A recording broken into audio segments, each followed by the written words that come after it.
오늘 저녁에 보실 말씀은 베드로전서 2장 1절에서 5절까지입니다. 저랑 한 절씩 같이 교독을 하시겠습니다.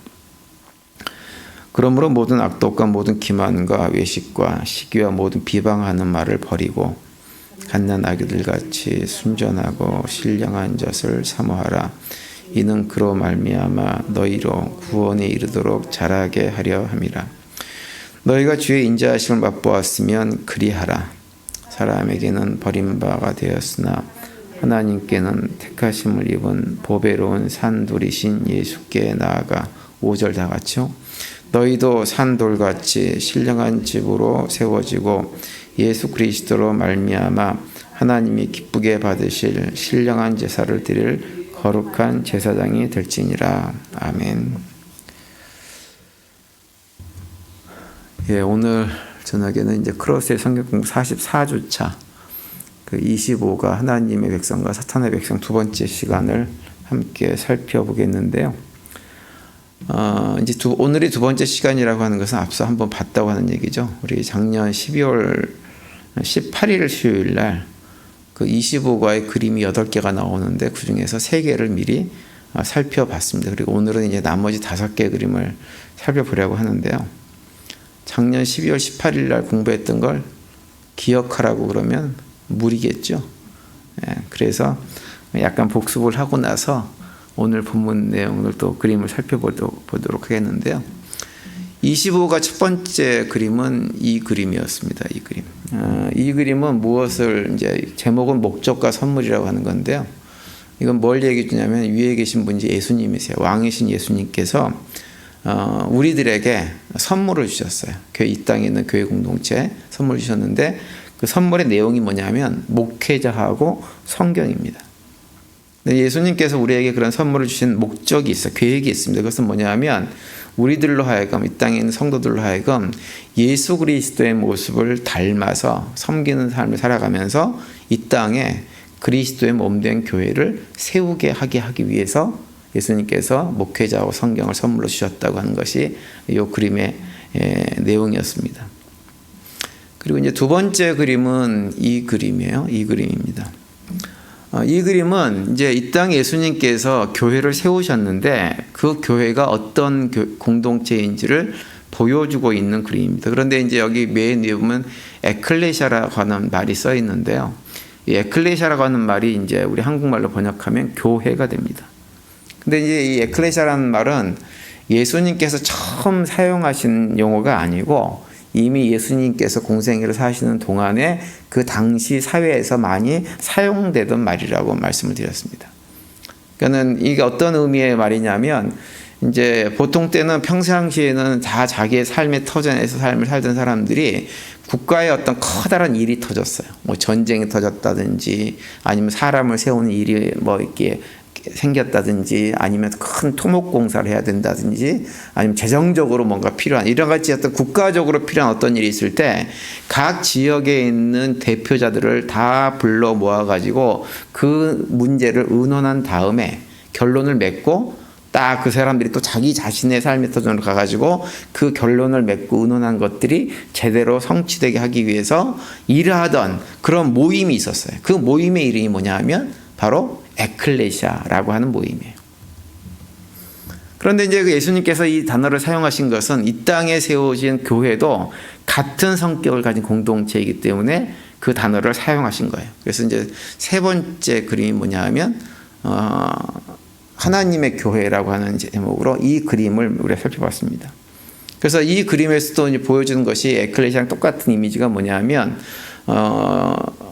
우리도 모여있지만 모였다가 모인 것 끝나지 않고 흩어지는 공동체라고 하는 거예요. 모여가지고 뭘 하느냐? 이제 가운데 있는 그림이 이제 하나님의 그림이 있고 그 앞에 예수님의 사역이 그려져 있죠.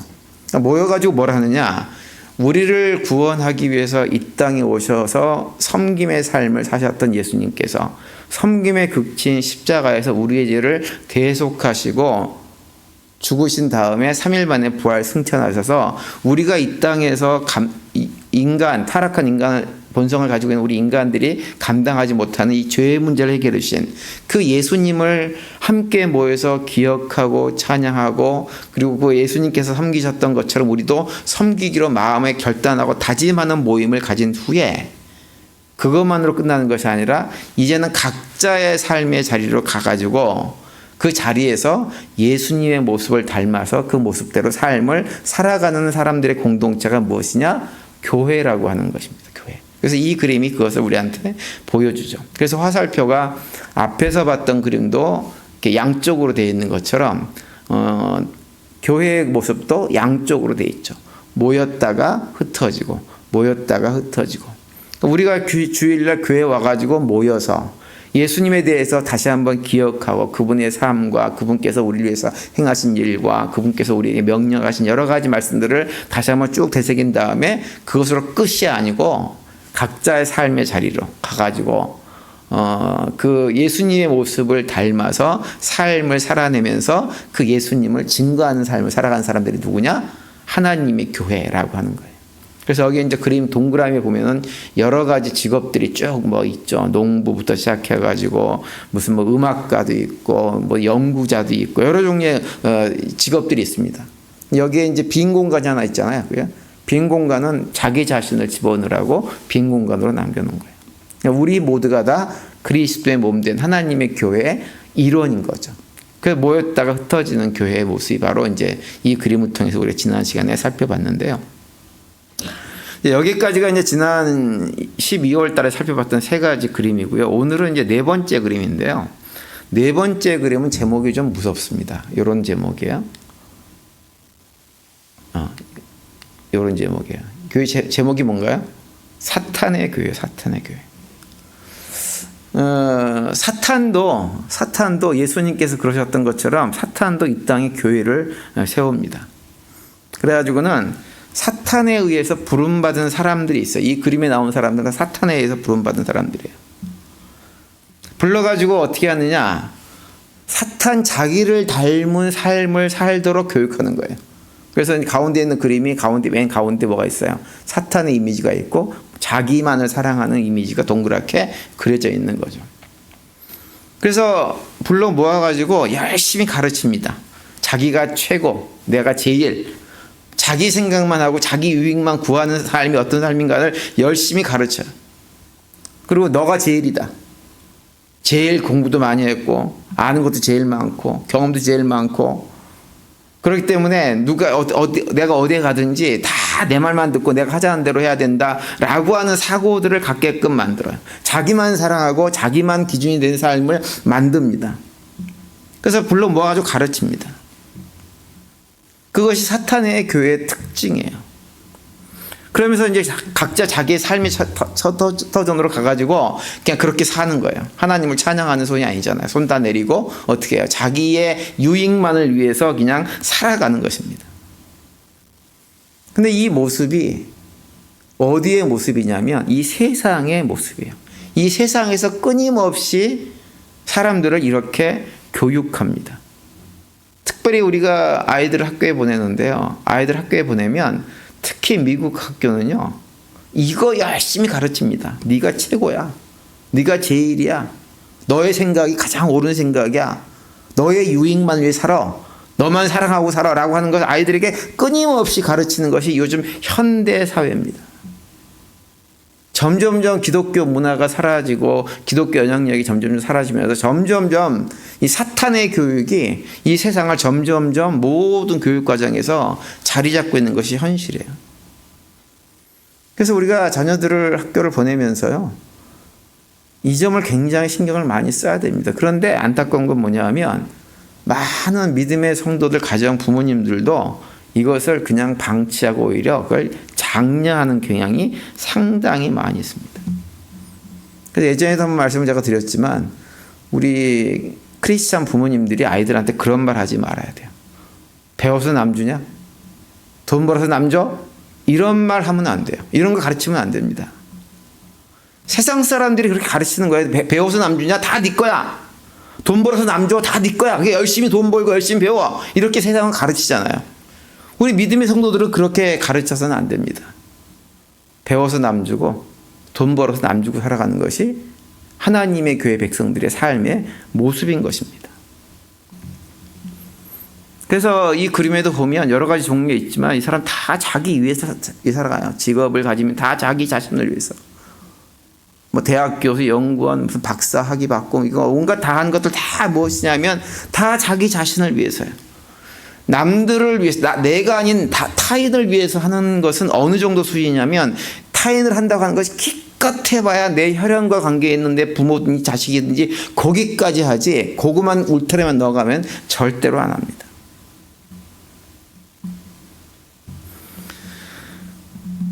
그래서 우리 특별히 믿음의 성도들은 이 부분을 심각하게 생각을 하고 선택을 해야 돼요. 사탄의 가르침 가운데 살아갈 것인지 아니면 하나님 백성으로 하나님의 가르침, 특별히 예수님께서 우리에게 본을 보여주신 그러한 삶을 살아갈 것인지를 결정을 해야 됩니다. 이 두 가지를. 다시 말하면 하나님의 교회로 살아갈 것인지 아니면 사탄의 교회 이론으로 살아갈 것인지를 결정을 해야 돼요. 이 두 가지 중에서 중간지대는 존재하지 않아요. 양쪽에 다 발을 걸쳐놓고 살 수 있는 길은 존재하지 않아요. 예수님께서 그래서 뭐라고 그러시냐면 두 주인을 겸하여 섬길 수 없다 이렇게 말씀하셨어요. 마태복음 6장 24절 보시면 그렇게 되어 있죠.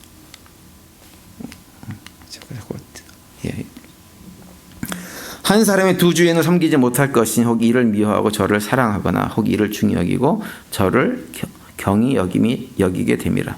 너희가 하나님과 재물을 겸하여 섬기지 못하느니라 이렇게 말씀하세요. 여기서 하나님과 재물이라고 얘기했지만 하나님과 사탄 이렇게 표현해도 아무런 의미 차이가 없는 것입니다.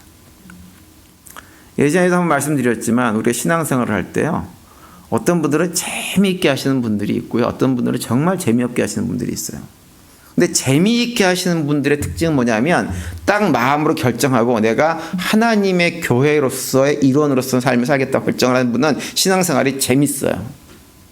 근데 양쪽에 걸쳐놓고 어중간하게 있는 분들은 늘 신앙생활이 재미가 없습니다. 이것도 저것도 아니에요.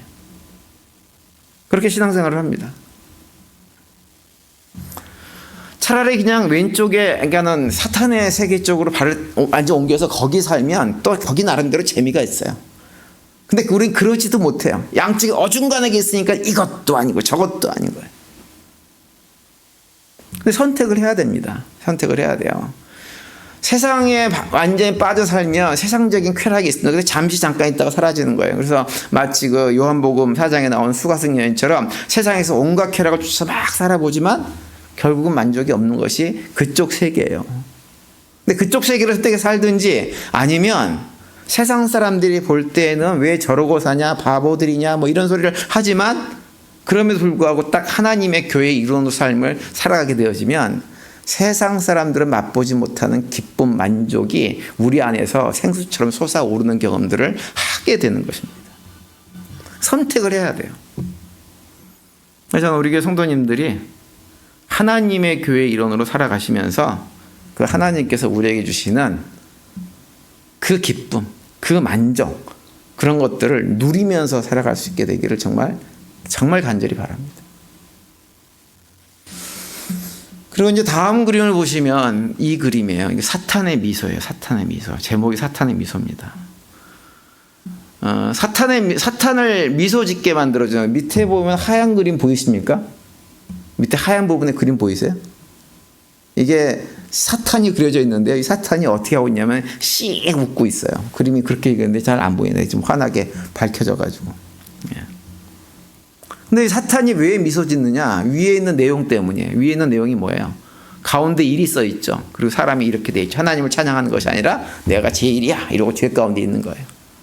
그러면서 어떻게 되느냐? 일상생활에 되어지는 모든 삶들, 직장생활, 공부하는 거, 먹고 마시는 거, 가족을 세우는 거, 돈 버는 거, 취미생활, 기타 등등 정치에 관련된 이런 모든 것들, 삶이 그 모든 것들이 다 누구를 중심으로? 자기 중심으로 돌아가는 삶을 살고 있는 거예요. 하나님 백성들은 자기 중심으로 돌아가는 삶을 사는 사람들이 아닙니다. 무엇을 먹든지 마시든지 다 누구를 위하여, 무엇을 위하여? 하나님의 영광을 위하여 살아가는 사람들이에요. 그것이 하나님의 교회 이론이에요. 그래서 고린도전서 10장 31절에 그 말씀을 해주고 있죠. 그런즉 너희가 먹든지 마시든지 무엇을 하든지 다 하나님의 영광을 위하여 하라 이렇게 말씀하세요. 이게 우리예요. 이게 우리의 모습이에요. 나의 영광을 위해서가 아니에요. 근데 죄 가운데 사는 사람들은 다 삶의 모든 것들이 다 자기 중심이고 그저 내 영광이 드러나야 됩니다. 나 중심으로 사는 거예요. 내 영광, 내 기쁨을 위해서 먹고 마시는 거, 가정 꾸리는 거, 모든 일상의 사람들이 다 그렇게 살아갑니다. 그러면 제일 좋아하는 것이 누구라는 거예요? 사탄이 제일 좋아한다고 하는 거예요. 사탄이. 그래서 이 그림이 이제 그것을 우리한테 보여주고 있는 거예요. 근데 사실은 세상 사람들은 어떤 생각을 하냐면요. 아니, 저렇게 사는 게 뭐가 문제 있어? 이런 생각을 해요. 다만 우리가 다른 사람한테 피해만 안 주고 살면 되는 거 아니야? 내가 내 중심으로 사는 게 뭐가 문제야? 다른 사람한테 피해 안 주는 거, 이것만 해도 잘하는 거지. 사실 실제로 그렇습니다.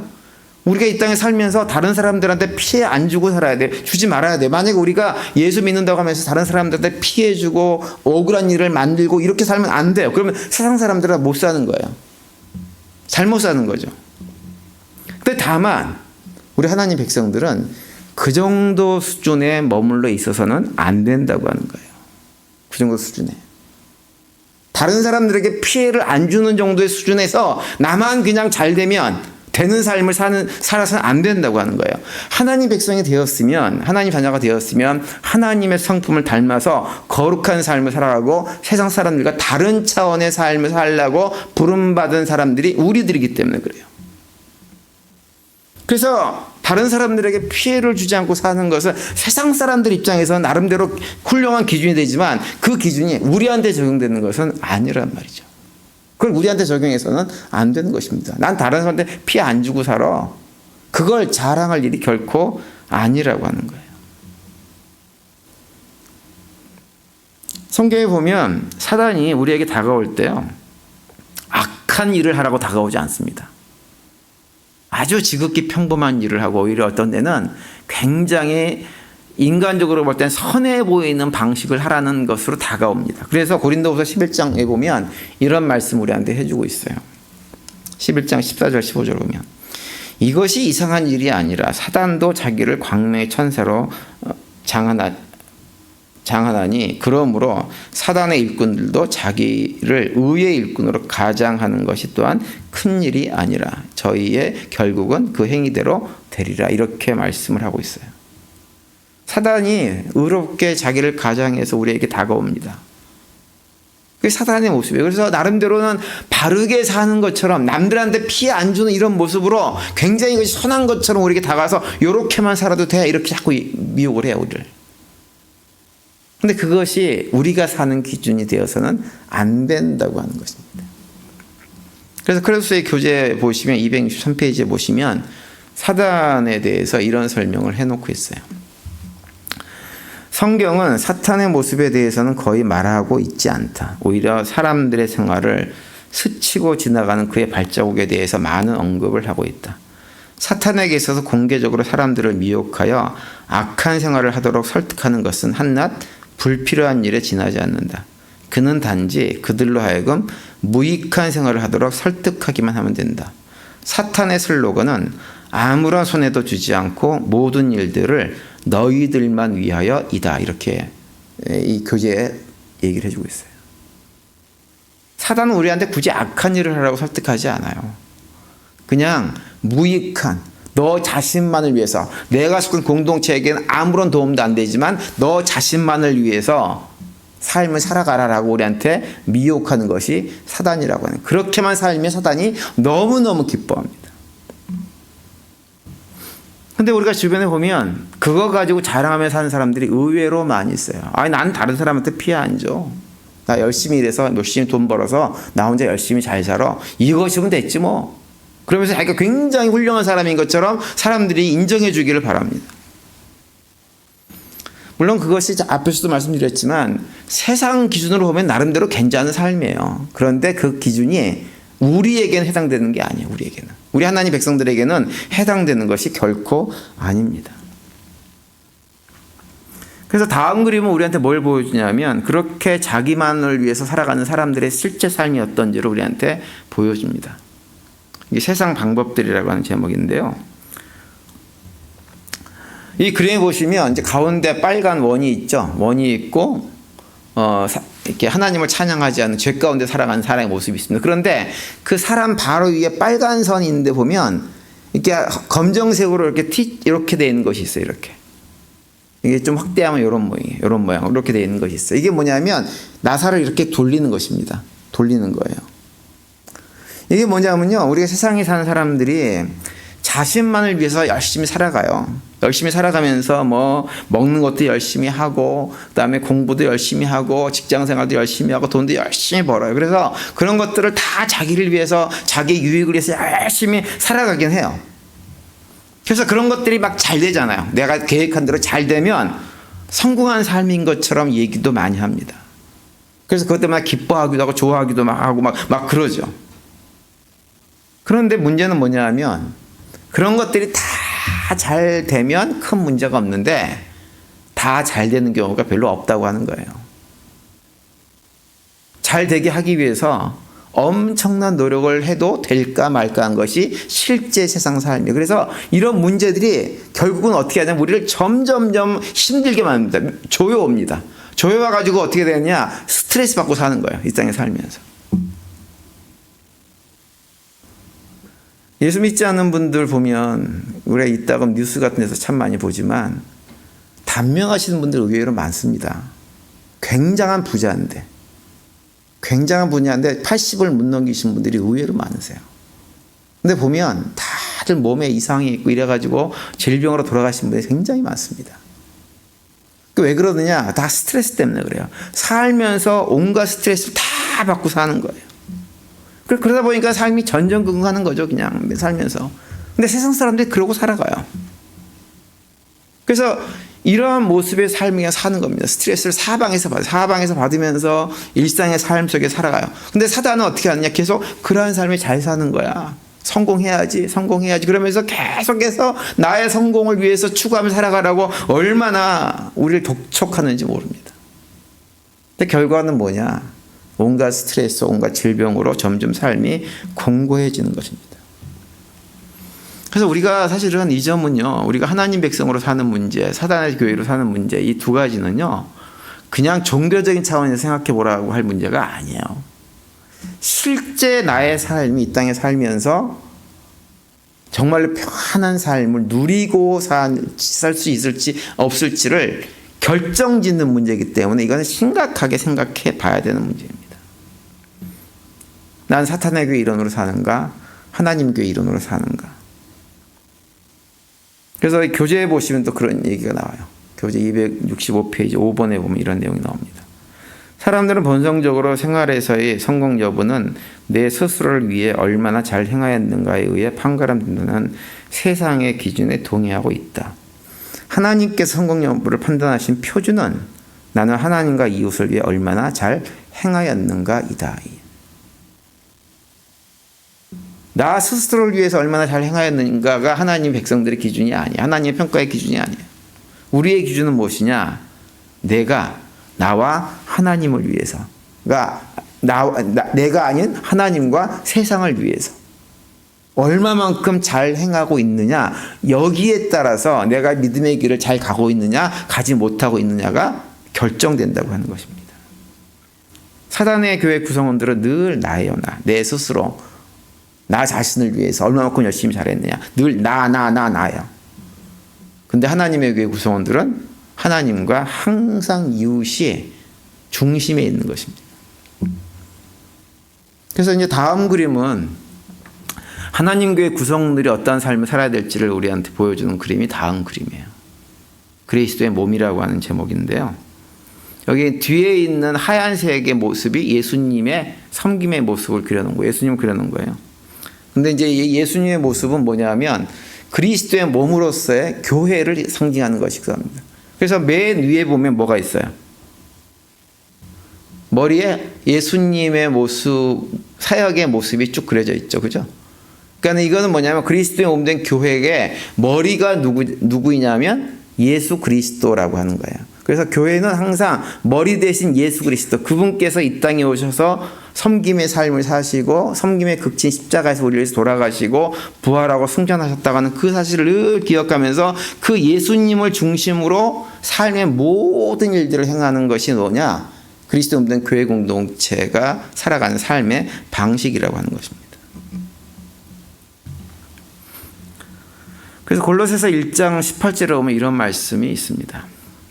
그는 몸인 교회의 머리라. 그가 근본이요 죽은 자들 가운데서 먼저 나신 자니 이는 친히 만물의 으뜸이 되려 하시며, 이렇게 말씀을 하고 있어요.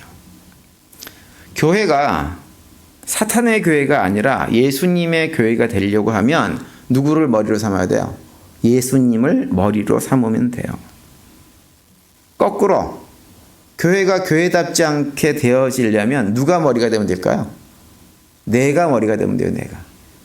내가 머리가 되면 그 교회는 그날로부터 예수님과 관계가 없는 이상한 교회 공동체가 되는 것입니다.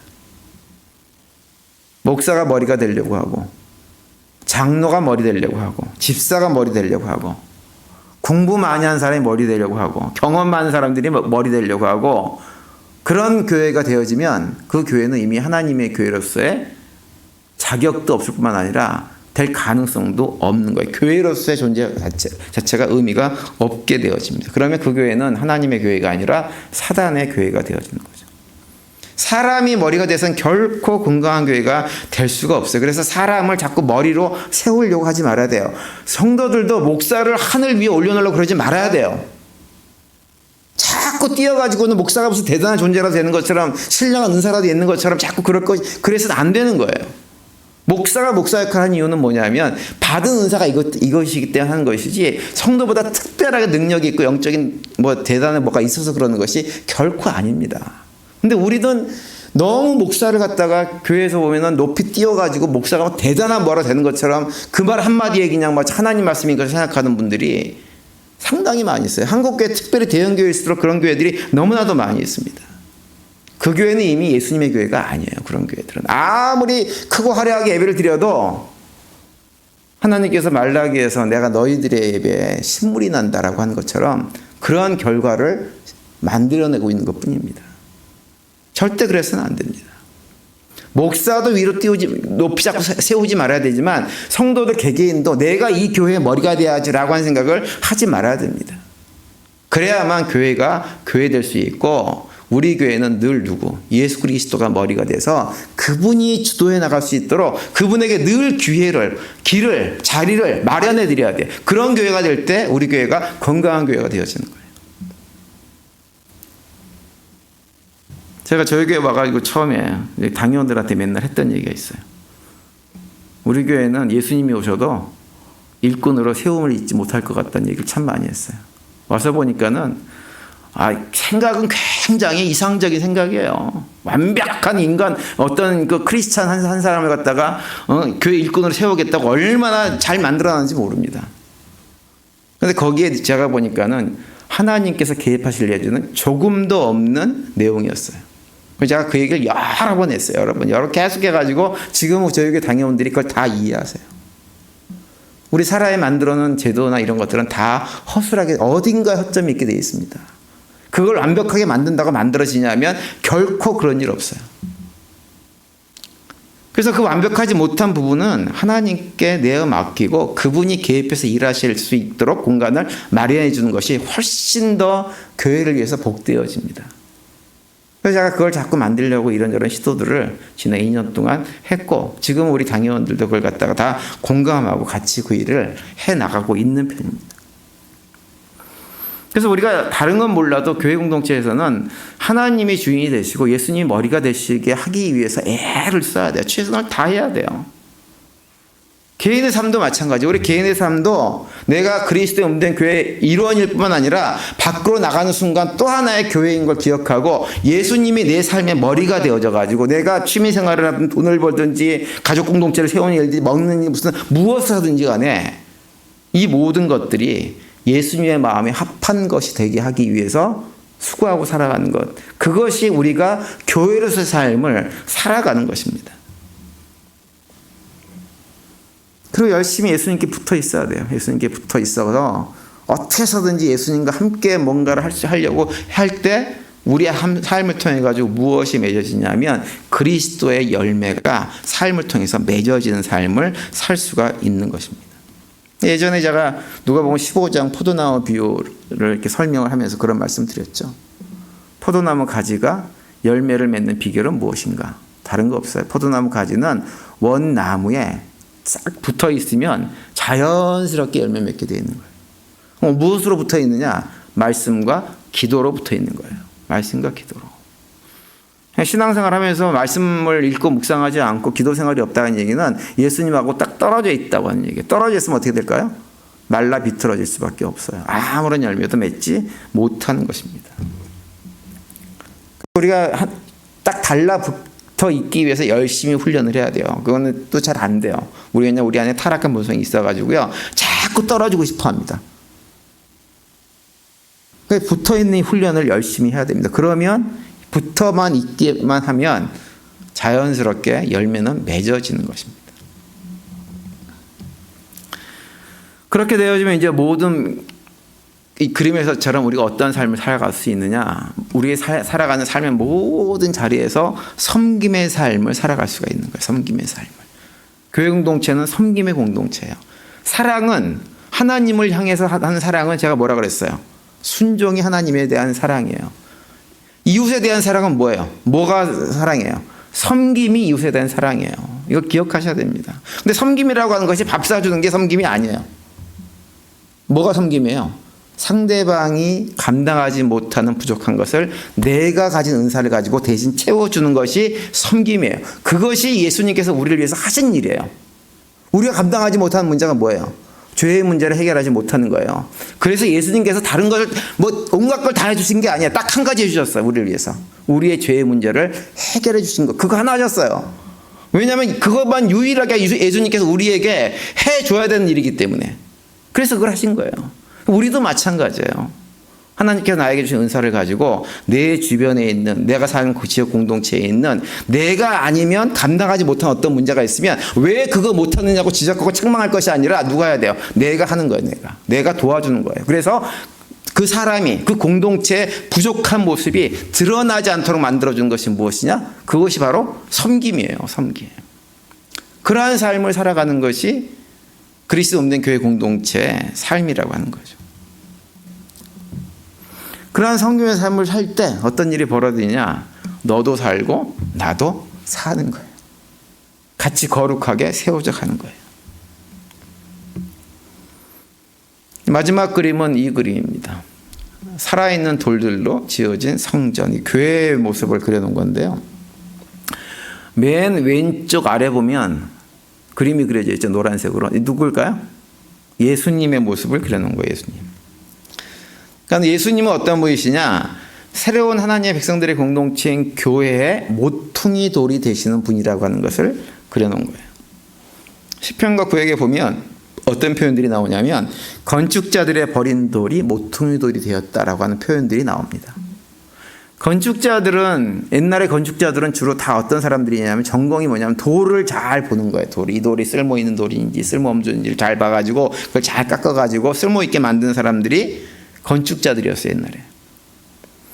그런데 예수님이 어떤 취급을 받았냐면 그 건축자들이 버린 돌 취급을 받았다고 하는 거예요.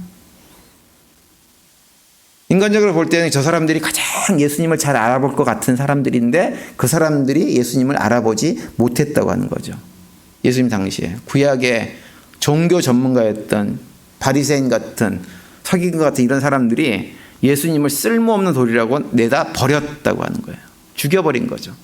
그런데 하나님께서 그 예수님을 뭘 어떻게 만드셨냐면 모퉁이 돌로 만들어서 진짜 살아있는 하나님의 성전의 기초를 예수님으로 삼으셨다고 하는 것입니다.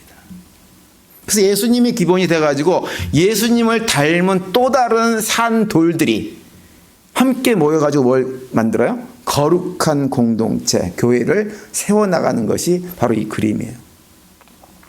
그래서 위에 있는 이제 검정색으로 그려진 사람들 손을 잡고 있잖아요. 그죠? 교회 공동체예요. 가운데 뭐가 있어요? 성령의 인도하심을 따라 말씀을 읽고 묵상하면서 말씀을 깨달아 알고 예수님께서 우리를 위하여 피 흘려 돌아가시고 육신이 찢기신 성만찬을 통해서 예수님의 사역을 끊임없이 기억하면서 그 삶을 닮아서 살아가기를 결단한 사람들이 누구냐? 예수님의 모퉁이돌로부터 시작되어진 교회 공동체가 이 땅에서 살아가는 삶의 모습이고 그것이 교회로 세워지는 모습인 것입니다. 그래서 오늘 본문 베드로전서 2장 4절과 5절에 보면 이렇게 말씀을 하고 있죠. 사람에게는 버림바 되었으나 하나님께는 택하심을 입은 보배로운 산돌이신 예수께 나와 너희도 산돌같이 신령한 집으로 세워지고 예수 그리스도로 말미암아 하나님이 기쁘게 받으실 신령한 제사를 드릴 거룩한 제사장이 될지니라 이렇게 말씀을 해주고 있어요. 살아계신 예수님이 우리의 모퉁이 돌이 되셨기 때문에 우리도 살아있는 삶의 자리에서 모퉁이 돌이신 예수님의 모습을 닮아서 함께 거룩한 성전을 지어져 가는, 그래서 이 땅에 거룩한 제사장, 그 예수님의 은혜를 모르는 많은 사람들에게 그 은혜를 나누고 베풀고 그래서 그들도 또 다른 산돌로 만들어내는 그 일을 함께 해나가는 것이 우리의 사명이라고 하는 것을 오늘 본문 말씀이 우리에게 해주고 있는 것입니다. 새롭게 시작하는 2025년 한 해 우리가 정신을 좀 바짝 차리고 우리의 삶이 더욱더 예수 그리스도의 교회, 하나님의 교회에서의 삶을 신실하게 살아낼 수 있도록 우리가 최선을 다할 수 있게 되기를 간절히 바랍니다. 우리의 정신줄을 놓잖아요. 놓으면 언제라도 우리는 하나님의 교회가 아닌 사단의 교회로 전락해버릴 가능성이 굉장히 많은 것이 현실입니다. 그래서 늘 말씀, 기도 붙들고 스스로를 경계하고 하나님의 교회가 되도록 우리 모두가 최선을 다하는 올 한 해가 될 수 있게 되기를 간절히 바랍니다. 그리고 남은 한 주간도 그런 고백과 결단 가운데 삶의 자리에서 또 맡겨진 사명 잘 감당하는 가운데 주님이 주신 평강을 누리며 살아가는 복된 한 주간이 되시기를 간절히 축원드립니다.